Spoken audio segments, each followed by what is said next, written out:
જે ઘટના બની છે અને જે પ્રકારે આકાર લીધો છે, ભારતીય જનતા પાર્ટીના આગેવાનો પણ આના માટે ચિંતા વ્યક્ત કરી ચૂક્યા છે. હીરાભાઈ સોલંકીના નેતૃત્વમાં કોળી સમાજ આના માટે તપાસની માંગ કરી રહ્યો છે. અખિલ ભારતીય કોળી સમાજના નેજા હેઠળ હીરાભાઈને પણ અમે વિનંતી કરીએ છીએ કે આપ નેતૃત્વ લો. આપના નેતૃત્વમાં આખો સમાજ તમારી પડખે ઉભો છે.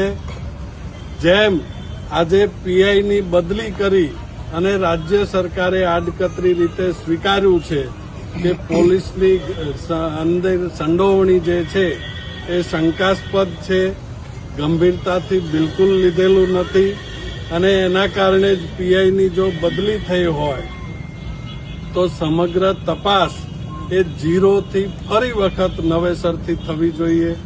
એફઆઈઆરની અંદર જે ખામીઓ આ પીઆઈ રાખીને ગયા છે એ ખામીઓ એફઆઈઆરની અંદર કલમો ઉમેરીને થવી જોઈએ. અને નંબર 2, હીરાભાઈને નમ્ર વિનંતી કરીએ છીએ કે નામદાર હાઈકોર્ટને સુઓ મોટો લેવા માટે અખિલ ભારતીય કોળી સમાજના નેતૃત્વ હેઠળ જવું જોઈએ. સિટિંગ જજના નેતૃત્વમાં એસઆઈટીની રચના થવી જોઈએ કે ખરેખર આ ઘટનાની પાછળ કોણ કોણ છે.